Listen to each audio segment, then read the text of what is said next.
আন্তর্জাতিক মাদকের অপব্যবহার ও অবৈধ পাচার বিরোধী দিবস উপলক্ষে বিশেষ উদ্যোগ গ্রহণ করল রায়গঞ্জ ইউনিটি ফাউন্ডেশন। আজ 26শে জুন দেশ জুড়ে পালিত হচ্ছে আন্তর্জাতিক মাদকের অপব্যবহার ও অবৈধ পাচার বিরোধী দিবস।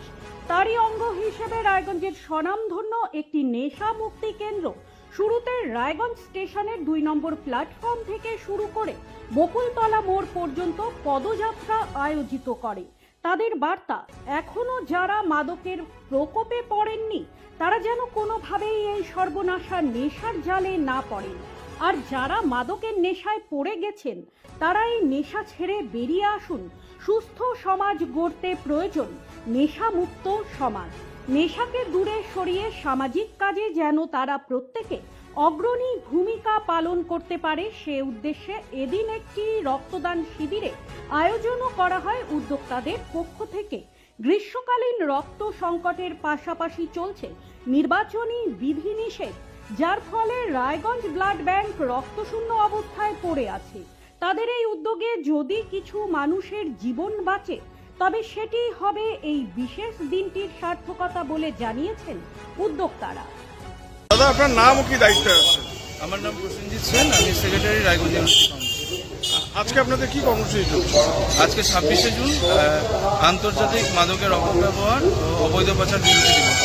আমরা প্রতি বছরই এই দিনে আমরা এই প্রোগ্রামটা বিশেষভাবে করে থাকি। তাছাড়াও প্রতি বছর আমরা প্রত্যেক মাসে মাসে এই অ্যাওয়ারনেস প্রোগ্রামগুলো করি।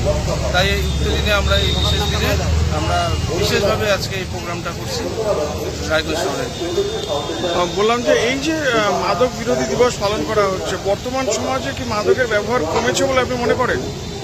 অ্যাকচুয়ালি আমাদের প্রত্যেক বছরের একটা করে থিম থাকে।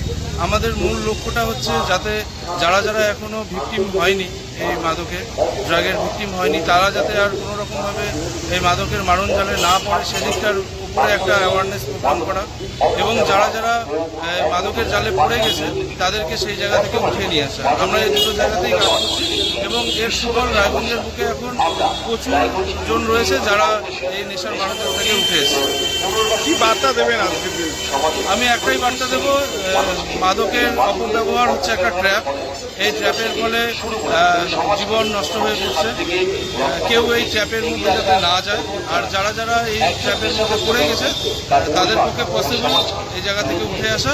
আমরা আহ্বান জানাচ্ছি, আপনারা যারা যারা এখন এই মাদকের মধ্যে পড়ে আছেন আপনারা আসুন, আমরা সবসময় আপনাদের সাথে সহযোগিতা করব আপনাদের সুস্থভাবে চলার ক্ষেত্রে। ব্যুরো রিপোর্ট, নিউজ বৃত্তান্ত।